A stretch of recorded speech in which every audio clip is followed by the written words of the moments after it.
welcome back to the deep dive. Today we are taking a sledgehammer to, I guess, one of the most romantic, untouchable ideas out there, the idea of genius. Yeah, it's a really heavy word, isn't it? It usually just kind of shuts down the conversation because we treat genius like a lightning bolt. Right, like you either have the receiver for it or you don't. The whole magic theory of creativity. Exactly. But we have this incredible stack of research today, and it ranges from, heavy cognitive science to modular synthesis guides, and even some really dense GitHub repositories on AI training. And what's wild is that all these sources basically argue the exact opposite of the magic theory. The core argument here is that creativity isn't a mystical event, it's a system. And, well, it's a system, that means it can be engineered. Which is the entire mission of our deep dive today. We're going to look at how you move from just having, good ideas to having the kind of ideas that actually change the historical record. And to do that, we're basing this primarily on the work of cognitive scientist Marta Bowden. And then we're going to crash test her theories against music production and artificial intelligence, which is where those GitHub repos come in. Right, so let's start with Bowden. She draws a line in the sand between two types of creativity that I think, it really clarifies a lot of frustration for people trying to do creative work. Yeah, she calls it P creativity versus H creativity. And this distinction is basically the foundation of everything else we're going to talk about today. So P creativity stands for psychological creativity. This is an idea that is surprising or new to you, the individual. Like a child realizing for the very first time that mixing yellow and blue paint makes green. Yes, exactly. To that child, that is a profound, world-shaking discovery. It's a genuine creative moment, but it isn't H creativity. Right, because H creativity stands for historical creativity. Yeah, these are ideas that are new to humanity as a whole. They're the concepts that don't just, add a book to the library. They burn down the old section and build an entirely new wing. The sources actually mention this artifact, the Lion Man of Hallucinations. It's the prime example of this, which is a bit of an obscure reference, I gotta admit. Why does this specific statue matter so much to cognitive scientists? It matters because of what it represents cognitively. It's this 40,000-year-old ivory sculpture. And before this point in history, most art was just representational. Like you saw a bison, you carved a bison. Right. But the Lion Man is a human body with a lion's head. The artists didn't see that in nature. They had to actually conceive of something that did not exist in the physical world. That's a massive cognitive leap. It fundamentally changed the rules of what human expression could even be. So that is H creativity. Exactly. So the real question, the reason we're doing this deep dive is how do you and I get there? How do we stop just rediscovering things that are new to us and start making our own Lion Men? And Bowden proposes 3 specific roads to get to that kind of surprise. The first road is the one we're probably the most familiar with. She calls it combinational creativity. This is simply about making unfamiliar associations between very familiar ideas. A classic mashup. I think the source mentions a journalist comparing a politician to a newt. Yeah, it sounds super simple, and honestly, it's where 90% of creative work happens. But there's a prerequisite here that I think most people can do. To be genuinely good at combinational creativity, you need what's often called T-shaped knowledge. Right, where you have deep expertise in one specific area that's the vertical bar of the T, but you also have this broad, active literacy across completely unrelated fields. You can't just be deep in your own field. If you're a software engineer, reading more coding books has diminishing returns. You need to be reading biology or architecture or 18th century poetry. Because if your mental library is only stocked with one single genre, you literally can't make unique combinations. You need to hoard concepts from everywhere so that when you need a metaphor, you have this rich, weird database to draw from. If you don't have the raw materials, you can't build a bridge. It's that simple. Okay, so that's road 1. Road 2 seems a little bit more rigid, maybe. Bowden calls it exploratory creativity. Think of this one like geography. Bowden actually uses the analogy of a map. The roads, the logic, the rules of the territory, they already exist. Your job isn't to invent the land, it's to explore it so thoroughly that you find the very edges. The sources use J.S. Bach as the gold standard for this, which surprised me at first because isn't Bach considered this ultimate genius inventor? He was a genius, absolutely, but largely an exploratory one. Bach didn't invent the fugue, but he was just ruthless in exploring its conceptual space. He found every mathematical permutation that the rules of the fugue allowed. He didn't break the rules, he exhausted them. He drove down every single road on that map just to see where it ended. And which leads us perfectly to the third road, the one that actually gets you to H creativity, transformational creativity. This is the holy grail. If exploratory creativity is driving to the end of the map, transformational creativity is realizing the map is wrong, ripping it up, and building a highway over the ocean. It's about altering the constraints of the space itself. And the examples the sources give here are heavy hitters. You've got Picasso breaking the foundational rule of single-point perspective to invent cubism. Or Schoenberg entirely deleting the concept of a home key in music to invent atonality. They didn't just play the game better than everyone else, they fundamentally changed the rules. They looked at a constraint that everyone else thought was a strict law of physics, like the idea that music must have a key, and said, what if we delete that? And this is where we need to pivot today, because talking about Picasso is great, but we promised you a roadmap for engineering this stuff. Right, and this is where the sources make a fascinating shift from cognitive science over to systems theory and artificial intelligence. This is where it gets highly practical. We basically need to stop thinking like artists who just sit around waiting for inspiration and start thinking like meta-system designers. Meaning, we aren't just painting the painting. We are building the system that paints the painting. Exactly. And we can apply Bowden's 3 roads directly to how we use modern technical tools. Let's look at the combinational approach inside a system. The notes dive into latent space interpolation. Now, that sounds incredibly technical. How do we break that down for someone who isn't a machine learning engineer? Imagine you have 2 massive piles of data. One pile is pure 18th century harpsichord audio. The other pile is abrasive 1990s industrial techno. 2 things that objectively should never work together. Right. In the past, if you wanted to combine them, you'd just layer them on top of each other, a traditional mashup. But with AI specifically, with tools called variational autoencoders, or VAEs, we can do something entirely different. We can map all these sounds into a complex mathematical space. And then the AI can find the specific mathematical point exactly between the harpsichord and the techno. It's not just playing them at the same time. Think of it more like breeding rather than mixing. You're calculating a completely new sound that has the DNA of both, but exists in neither original lineage. It is mathematically new. That is high-level combinational creativity. You're finding the literal missing link between 2 incompatible concepts. And we have the exploratory approach applied to systems. This reminded me of the black box protocol mentioned in the music production sources. It sounded almost ritualistic when I read it. Oh yeah, black box is wild. It's essentially a strict discipline designed to force you out of the driver's seat. You set up a generative system. Maybe it's a modular synthesizer where you've patched cables so it self-regulates. Or maybe it's a piece of code that writes melodies based on live weather data. You set those initial conditions, you hit record, and then, and this is the crucial, painful part, you leave the room. You are forbidden from interfering, even if it sounds terrible at minute 10. You record for 60 solid minutes. What you're looking for is emergent behavior. You're waiting for the system to interact with itself in a way you couldn't have predicted.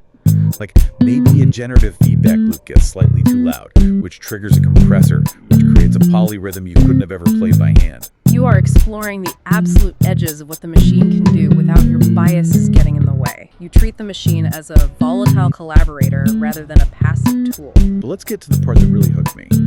Transformational creativity in systems. How on earth do you program a computer to break the rules? Or really, how do we use computers to break our own rules? You have to teach the system and honestly teach yourself to deeply value mistakes. The strategy outlined here is called error correction denial. Error correction denial. I mean, in most corporate jobs, that just gets you fired. If I deny my errors, I'm out the door. In standard operations, absolutely. But in the pursuit of H creativity, errors are literally the seeds of new rules. The sources give a legendary example of this from music history involving the Roland TB-303. The little silver box that accidentally birthed Acid House? Yeah, exactly. But we have to remember, objectively speaking, the 303 was a catastrophic commercial failure. It was designed by engineers to sound like a realistic bass guitar so solo performers could practice in their bedrooms. And it sounded absolutely nothing like a bass guitar. Not even close. It was squelchy, it was weird, artificial, thin. It was, by every metric of its design brief, an error in engineering. Most people returned it to the store. It was a massive flop. You could find them in pawn shops for next to nothing. But then Chicago house producers got their hands on them and they engaged in pure error correction denial. They didn't try to use EQ pedals to make it sound like a real bass. They didn't try to fix the error. They stabilized the error. Yes, they made that wrong, squelchy sound the central pillar of an entirely new genre. They completely changed the transformational rule that said synthesizers must sound like real acoustic instruments. So the error became the defining feature. But how do we operationalize that today?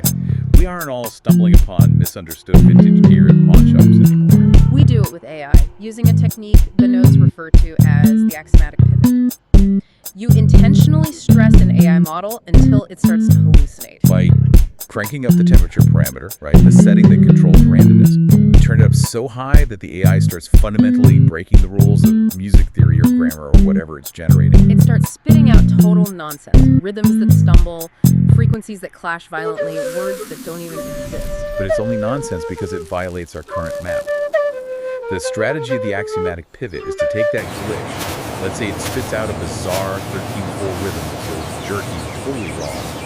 And you treat it as a fundamental truth. You pivot entirely. You rewrite the rest of your track or your story or your code to justify that specific error. You force the reality of your project to bend around the hallucination. You ask yourself, in what universe is this bizarre 13/4 rhythm the standard pop beat? And then you just build that universe. And the craziest part is that you can scale this technically now. The deep dive papers describe using something called low-rank adaptation. This is where we really get into the weeds of machine learning model training, but it is fascinating stuff.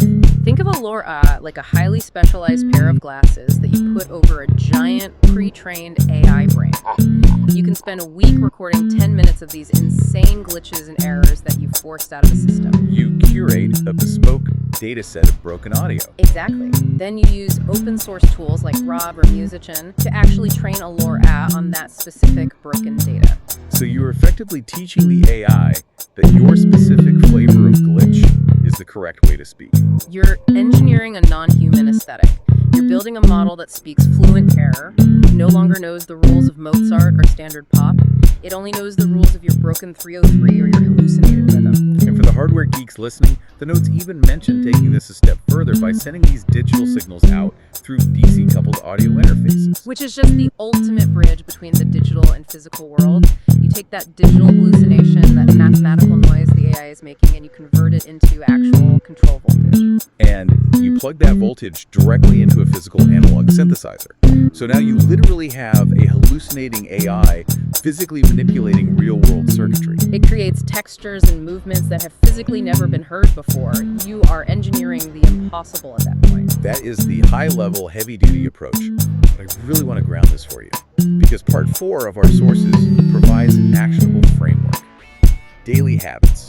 Let's be real, not everyone has a massive GPU farm or a wall of Eurorack synthesizers in their basement. No, and the beauty of this is you don't need any of that gear to practice the mindset. First up in the framework is disinhibition strategies. We all edit ourselves way too quickly. The strategy here is called the brain dump, often utilizing AI agents to speed it up. But this isn't just regular brainstorming. There is a rigid speed constraint that seems really vital to making it work. Speed is the filter bypass. The goal is to generate 100 ideas in 5 minutes. You can use an AI like Crew AI to help prompt you rapidly, but the one unbreakable rule is you cannot judge anything as it comes out. You have to overwhelm your internal critic. You just produce 100 fragments, sensory impressions, absurd combinations, terrible jokes, whatever. And then only after the 5 minutes are up do you apply a reward filter. You look through the massive garbage heap you just made to find the 5% that might actually contain the seeds of a paradigm shift. You're entirely separating the generation phase from the judgment phase. You can't do both at the same time. Another really practical tactic from the sources was the 20% variance rule. This felt like a crucial sustainability tip for creatives. It is, because it's all about balance. You can't effectively break the rules if you don't deeply understand them first. You just break everything all the time. You aren't being transformational, you're just making noise. So the rule is, you spend 80% of your time mastering the map. You learn the scales, you study the code, you read the history. But you strictly ring-fence 20% of your time to intentionally break those exact rules. Like telling yourself, today I am forbidden from using a 4/4 time signal. Or I must use the software to do it fundamentally. It forces you out of that comfortable exploratory path and throws you head first into the transformational one. Now, for those who do want to try the heavy AI stuff we mentioned earlier, like the LoRa training and running grade V models, the source had a fantastic, highly practical tip about a service called Core.ai. I loved this inclusion because it directly addresses the massive cost barrier of AI. Training these models usually requires incredibly expensive hardware that heats up massive amounts of electricity. Right, usually you need a multi-$1,000 gaming PC that sounds like a jet engine taking off in your office. But Core.ai is a decentralized marketplace where you can just rent high-end GPUs like an RTX 4090 for literally a few dollars a day. It completely democratizes the process. You don't need a university grant or institutional funding to run these intense RAV training sessions.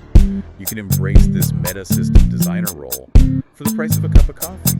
It totally removes the excuse of, oh, I just don't have the gear. Finally, the framework suggests something called the impossible list. It sounds a bit like a self-help gimmick, but it's actually a very rigorous design constraint. It's a weekly thought experiment.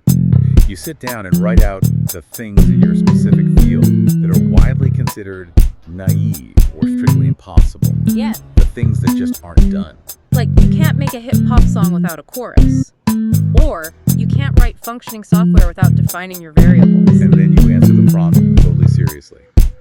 What one foundational rule would have to change to make that impossible thing possible? It trains your brain to constantly spot the difference between a true law of physics, which you genuinely cannot change, and a mere human convention, which you absolutely can destroy. And that really is the beating heart of age creativity.